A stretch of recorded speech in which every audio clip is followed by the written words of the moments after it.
আসসালামু আলাইকুম। ঝিনাইগাতীর খবরে সবাইকে স্বাগতম। আপনারা দেখছেন এই মুহূর্তে আমি অবস্থান করছি শেরপুর জেলা গারো পাহাড়ে। স্থানটির নাম মায়াবী লেক, যা এক সময় ইন্টারনেটে খুবই ভাইরাল জায়গা ছিল। অনেক লোকজন এখানে আসতো, তবে বর্তমানে এই জায়গার পরিস্থিতি খুবই খারাপ। এখানে কোনো লোকজন আসে না। এখানে সরকার থেকে বাধা আসার কারণে এই জায়গাটি বন্ধ করে দেওয়া হয়। আর এই জায়গাটির বর্তমান পরিস্থিতি আপনারা দেখতে পাচ্ছেন। এই জায়গাটিতে বিভিন্ন পাহাড়ের সৌন্দর্য দৃশ্য ফুটে উঠেছিল, কিন্তু বর্তমানে সবগুলো কিন্তু ঘন জঙ্গল হয়ে গেছে। মানুষজন চলাফেরা করে না। মানুষজন না আসার কারণে, সরকার থেকে বাধার কারণে কিন্তু এখানে ঘন জঙ্গল হয়ে ভরে গিয়েছে।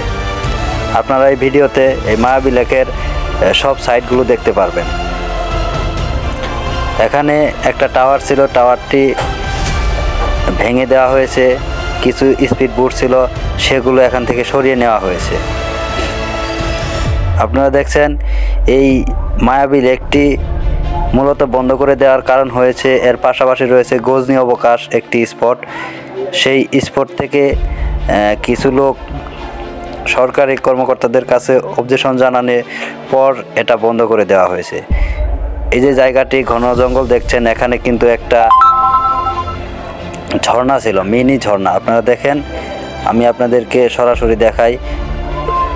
যখন এই স্পটটি সুন্দরভাবে চলছিল তখন কিন্তু এসব জঙ্গল ছিল না, সুন্দর পরিষ্কার সব কিছু দেখা যেত, অনেক সুন্দরভাবে ফুটে উঠেছিল। এখন কিন্তু এগুলো সব ঘন জঙ্গলে পরিণত হয়েছে। তবে এখানের যে প্রজেক্টগুলো আপনারা দেখতে পাচ্ছেন, এই প্রজেক্টগুলো কিন্তু বন্ধ নেই। এই প্রজেক্টগুলোতে মাছ চাষ হচ্ছে, সুন্দর মাছ চাষ হচ্ছে। হয়তোবা এখানে স্পট গড়ে উঠলে আরও ভালোভাবে মাছগুলো চাষ হচ্ছে, মানুষ সবসময় আসা যাওয়া করত।